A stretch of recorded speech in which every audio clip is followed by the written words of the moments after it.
வணக்கம். இன்னைக்கு வீடியோவில் நம்ம வெண்டைக்காய் சிப்ஸ் எப்படி செய்கிறதுன்னு பார்க்க போகிறோங்க.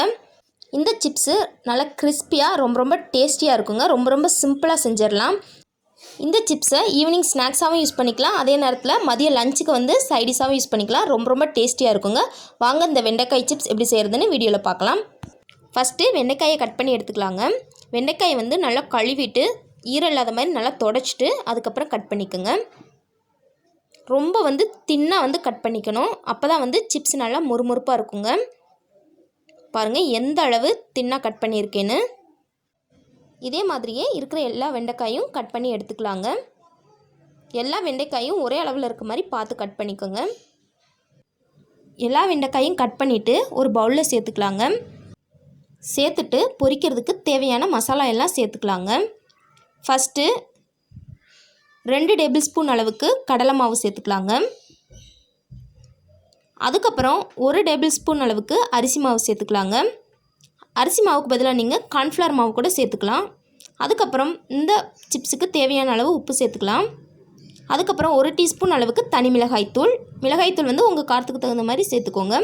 அதுக்கப்புறம் 1/2 டீஸ்பூன் அளவுக்கு கரம் மசாலா, அதுக்கப்புறம் ஒரு 1/4 டீஸ்பூன் அளவுக்கு மஞ்சள் தூள் சேர்த்துக்கலாங்க. சேர்த்துட்டு இதை நல்லா வந்து மிக்ஸ் பண்ணி விட்டுறலாம். தண்ணி எதுவுமே சேர்க்காமல் ரஃப்பாகவே மிக்ஸ் பண்ணி விட்டுக்கலாங்க. ஏற்கனவே வெண்டைக்காயில் வந்து வளவளப்பு இருக்கும். அதனால் முதல்ல வந்து இந்த மாதிரி ரஃப்பாக மிக்ஸ் பண்ணி விட்டுட்டு அதுக்கப்புறம் தண்ணி சேர்த்து மிக்ஸ் பண்ணிக்கலாம். இப்போ இது கூட ஒரு அரை எலுமிச்சம்பழத்தோட சாறை பிழிஞ்சு விட்டுக்கலாங்க. பிழிஞ்சு விட்டுட்டு இதை நல்லா மிக்ஸ் பண்ணி விட்டுக்கலாம்.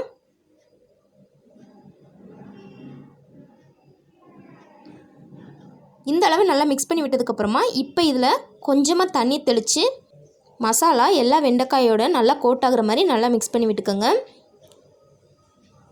தண்ணி வந்து அதிகமாக சேர்த்துறாமல் கொஞ்சமாக தெளித்து நல்லா இந்த மாதிரி பெரட்டி விட்டுக்கோங்க. தண்ணி வந்து அதிகமாக சேர்த்துட்டிங்க அப்படின்னா பஜ்ஜி மாதிரி ஆயிரும். அதனால் வந்து இந்த மாதிரி லைட்டாக வந்து மசாலா ஒட்டினா போதுங்க.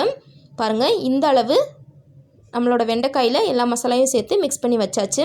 இப்போ இதை நம்ம எண்ணெயில் போட்டு பொரிக்க ஆரம்பிச்சிடலாம். பொரிக்கிறதுக்கு எண்ணெய் நல்லா சூடாயாச்சு. இப்போ இதில் நம்ம ரெடி பண்ணி வச்சுருக்க வெண்டைக்காயை சேர்த்துக்கலாங்க. இதை வந்து இந்த மாதிரி உதுத்து விட்டு எண்ணெயில் போட்டுக்கோங்க. போட்டுட்டு நல்லா ஹை ஃப்ளேம்லேயே ஒரு 2 நிமிஷம் நல்லா மொறுமொறுப்பாகிற வரைக்கும் வேக விட்டுக்கோங்க. திருப்பி விட்டு ஓரளவு வெண்டைக்காய் எல்லாமே நல்லா வெந்து வந்ததுக்கப்புறமா அடுப்பை வந்து லோ ஃப்ளேமில் வச்சு ஒரு 2 நிமிஷம் நல்லா மொறுமொறுப்பாகிற வரைக்கும் இதை நல்லா வேக விட்டுக்கலாங்க. பாருங்கள் நம்மளோட வெண்டைக்காய் எல்லாம் நல்லா மொறுமொறுப்பாக வெந்து வந்துருச்சு. இப்போது இதை வெளியே எடுத்துடலாங்க. இதே மாதிரியே இருக்கிற எல்லா வெண்டைக்காயும் பொரித்து எடுத்துக்கலாம். அவ்வளோதாங்க. ரொம்பவே சிம்பிளாக ரொம்ப டேஸ்டியாக நம்மளோட வெண்டைக்காய் சிப்ஸ் ரெடி ஆயிடுச்சு.